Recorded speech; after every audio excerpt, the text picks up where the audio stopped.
H D. ಕೋಟೆ ಪಟ್ಟಣದ ತಾಲೂಕು ಪತ್ರಕರ್ತರ ಸಂಘದ ಕಚೇರಿಯಲ್ಲಿ ಸುದ್ದಿಗಾರರೊಡನೆ ಮಾತನಾಡಿದ ರೈತ ಮೋರಿ ನಿಂಗಯ್ಯ, ಅವಿದ್ಯಾವಂತರಾದ ನಮಗಿರುವ 3 ಎಕರೆ ಜಮೀನನ್ನು ಹಂಪಾಪುರ ಎ.ವಿ. ಮತ್ತಿತರ ಅಧಿಕಾರಿಗಳು ತಾವು ಮರಣ ಹೊಂದಿರುವುದಾಗಿ ಸುಳ್ಳು ದಾಖಲೆ ಸೃಷ್ಟಿಸಿ ಜಮೀನಿನ ಖಾತೆ ಬೇರೆಯವರ ಹೆಸರಿಗೆ ಮಾಡಿಕೊಟ್ಟಿದ್ದಾರೆ ಎಂದು ಆರೋಪ ಮಾಡಿ ಪತ್ರಕರ್ತರೆದುರು ಕಣ್ಣೀರಿಟ್ಟಿದ್ದಾರೆ. ನಾನು ಎಚ್.ಡಿ. ಕೋಟೆ ತಾಲೂಕಿನ ಹೊಮ್ಮರಗಳ್ಳಿ ನಿವಾಸಿಯಾಗಿದ್ದು 2 ಹೆಂಡತಿಯರು ಮತ್ತು ಮಕ್ಕಳನ್ನು ಹೊಂದಿದ್ದೇನೆ. ನನ್ನ ಹೆಸರಿನಲ್ಲಿ 3 ಎಕರೆ ಜಮೀನಿದ್ದು ಇಂದಿಗೂ ನಾನೇ ಅನುಭವದಲ್ಲಿದ್ದೇನೆ. ನನಗೆ 83 ವರ್ಷ ವಯಸ್ಸಾಗಿದೆ. ಆದರೆ ರಕ್ತದೊತ್ತಡ ಮಧುಮೇಹದಿಂದ ಬಳಲುತ್ತಿರುವುದನ್ನು ಹಂಪಾಪುರ ನಾಡ ಕಚೇರಿಯ ಗ್ರಾಮ ಲೆಕ್ಕಿಗ ಮಹಾದೇವ ಸ್ವಾಮಿ ಮತ್ತು ಇನ್ನಿತರ ಅಧಿಕಾರಿಗಳು ಬಂಡವಾಳ ಮಾಡಿಕೊಂಡಿದ್ದಾರೆ.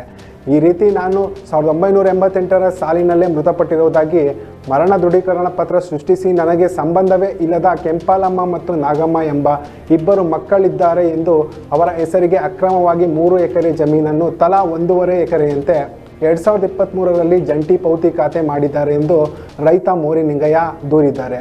ಈ ಬಗ್ಗೆ ಗ್ರಾಮ ಲೆಕ್ಕಿಗ ಮಹಾದೇವ ಸ್ವಾಮಿ ಅವರನ್ನು ವಿಚಾರಿಸಿದಾಗ ಆರಂಭದಲ್ಲಿ ಸಬೂಬು ಹೇಳಿದರು. 1.5 ತಿಂಗಳಲ್ಲಿ ಮೂಲ ಖಾತೆಯಂತೆ ಯಥಾಸ್ಥಿತಿ ಕಾಪಾಡಿ RTC ತಿದ್ದುಪಡಿ ಮಾಡುವಂತೆ ಭರವಸೆ ಕೂಡ ನೀಡಿದರು. ಆದರೆ ಈಗಲೂ ಆ ಕೆಲಸ ಮಾಡಿಲ್ಲ. ಆದ್ದರಿಂದ ದಾಖಲಾತಿಗಳ ಸಮೇತ ಜಿಲ್ಲಾಧಿಕಾರಿಗಳು, ಲೋಕಾಯುಕ್ತರು, ಉಪವಿಭಾಗಾಧಿಕಾರಿಗಳು ಹಾಗೂ ತಹಶೀಲ್ದಾರ್ಗೆ ಅಂಚೆ ಮೂಲಕ ದೂರು ನೀಡಿದ್ದೇನೆ. ತಾಲೂಕಿನಲ್ಲಿ ಇಂತಹ ಪ್ರಕರಣಗಳು ಹೆಚ್ಚಾಗ್ತಿದ್ದು ಅಮಾಯಕ ಜನರ ಆಸ್ತಿ ಕಬಳಿಸುವ ಕೆಲಸ ಅಧಿಕಾರಿಗಳಿಂದ ನಿರಂತರವಾಗಿ ನಡೆದಿದೆ. ಈ ಬಗ್ಗೆ ಪ್ರಕರಣದಲ್ಲಿ ಅಧಿಕಾರಿಗಳು ಕಟ್ಟುನಿಟ್ಟಿನ ಕ್ರಮ ಕೈಗೊಳ್ಳಬೇಕು ಅಂತ ರೈತ ಮೋರಿ ನಿಂಗಯ್ಯ ಅವರು ಆಗ್ರಹಿಸಿದ್ದಾರೆ. ಇಂತಹ ಅಮಾಯಕರನ್ನು ವಂಚಿಸುವಂತ ಜಾಲ ನಿರಂತರವಾಗಿ ನಡೀತಾ ಇದೆ.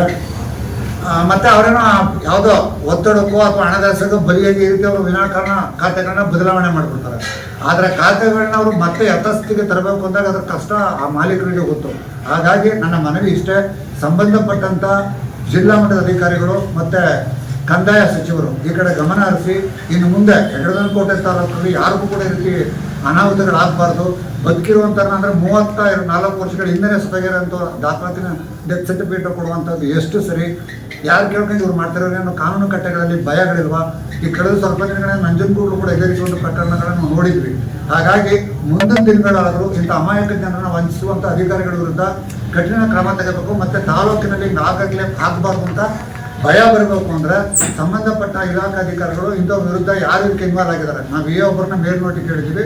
ಒಳ ಹೊಕ್ಕಾಗ ಯಾವ ಇಲಾಖೆ ಅಧಿಕಾರಿ ಕೈವಾಡ ಮಾಡಿದ್ದಾರೆ ಮತ್ತು ಇದನ್ನು ಖಾತೆ ಯಾರು ಮಾಡಿಸ್ಕೊಂತಾರೆ, ಇವ್ರ ಬಗ್ಗೆ ಸಮಗ್ರವಾಗಿ ತನಿಖೆ ನಡೆಸಿ ಆ ನೊಂದಿರುವಂಥ ಕುಟುಂಬಕ್ಕೆ ನ್ಯಾಯ ದೊರಕಿಸ್ಕೊಡ್ಬೇಕು ಮತ್ತು ಯಥಾಸ್ಥಿತಿ ಕಾಪಾಡಬೇಕು ಅಂತೇಳಿ ನಾನು ಅವ್ರ ಪರವಾಗಿ ಮನವಿನ ಮಾಡ್ತೀನಿ.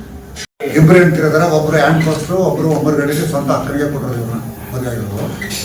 ಇವರಿಗೆ ಕರಗಡ ಸರ್ವೆ ನಂಬರ್ 185/83/5 3 ಎಕರೆ ಜಮೀನಿದೆ.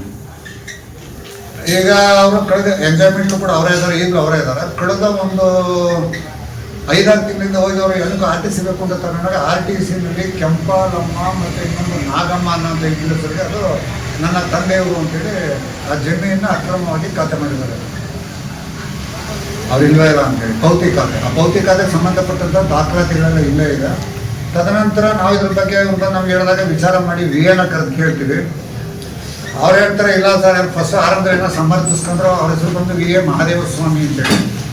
ಆರಂಭದಲ್ಲಿ ಸಮರ್ಥಿಸ್ಕೊಂಡ್ರು. ನ್ಯಾಯಾಲಯ ಆದೇಶ ಕೊಟ್ಟಿತ್ತು, ಹಂಗಾಗಿ ನಾವು ಹಂಗೆ ಮಾಡಿದ್ವಿ ಹಿಂಗೆ ಮಾಡಿದ್ವಿ ಅಂತ. ನ್ಯಾಯಾಲಯ ಆದೇಶ ಕೊಡಬೇಕಾದ್ರೂ ಕೂಡ ನೀವು ಡೆತ್ ಸರ್ಟಿಫಿಕೇಟ್ ಕೊಡ್ಬೇಕಲ್ಲಪ್ಪ, ಹೆಂಗೆ ಕೊಡ್ತೀವಿ ಅಂದಾಗ ಹೌದು ಸರ್ ಏನೋ ತಪ್ಪಾಗ್ಬಿಟ್ಟು ನಾವು ಕೇಳಿದ್ವಿ ನನಗೆ ಒಂದು 1.5 ತಿಂಗಳು ಟೈಮ್ ಕೊಡಿ ಅಂತೇಳಿ ಪರ್ಮಿಷನ್ ತಗೊಂಡು.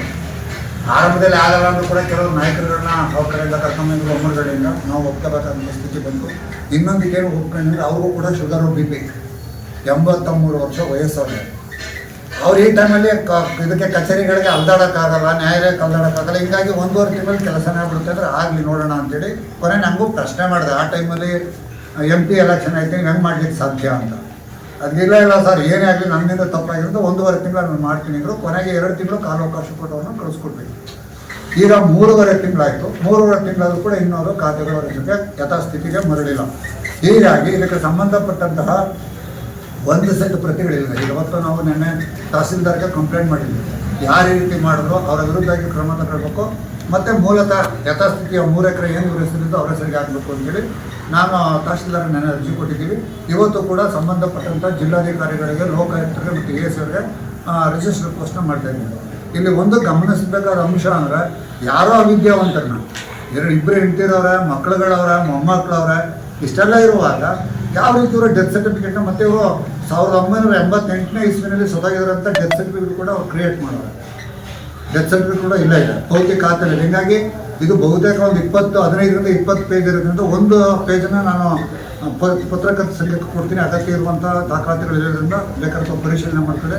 ಅವರು ಖಾತೆ ಮಾಡಿರುವಂಥದ್ದು, RTC ಇವರ ಹೆಸರಿರುವಂಥದ್ದು, ಈಗ ಅದು ಬದಲಿ ಚೇಂಜ್ ಆಗಿರುವಂಥದ್ದು, ಭೌತಿ ಅಂತ ಮಾಡಿರುವಂಥದ್ದು ಮತ್ತು ಡೆತ್ ಸರ್ಟಿಫಿಕೇಟು ಪ್ರತಿಯೊಂದು ಡಾಕ್ಯುಮೆಂಟು ಇದೆ. ಹೀಗಾಗಿ RTC ಬಂತವ್ರು ನಿನ್ನ ಹೆಸರಿಲ್ಲ ಕಣ. RTC ಬೇರೆಯವ್ರಿಗೆ ಸಂದೀಮ, ಚಂಪಲಮ್ಮ, ನಾಗಮ್ಮ ಅವರು ಬೇರೆಯವ್ರಿಗೆ ಮಾಡಿಸೋದು ನಿಮ್ಮ ಹೆಸರಿಲ್ಲ. ನಮ್ಗೆ ಏನು ಕೊಂಡಿಲ್ಲ, ಆಗ ನಮ್ಗೇನು ಗೊತ್ತಿಲ್ಲ ಅಂತ ಇವರೊಬ್ಬ ಬಂದೆ. ಇವರು ಇಷ್ಟೆಲ್ಲ ಮಾಡಿಕೊಟ್ರು. ಅದರಿಂದ ನನಗೆ ಏನು ಬುದ್ಧಿ ಇಲ್ಲ, ಏನು ಗೊತ್ತಾಗಲ್ಲ. ಇವರು ನಾನೇ ಕೇಳೋ ನ್ಯಾಯ ದೊಡ್ಡ ಸತ್ಯವಾಗಿ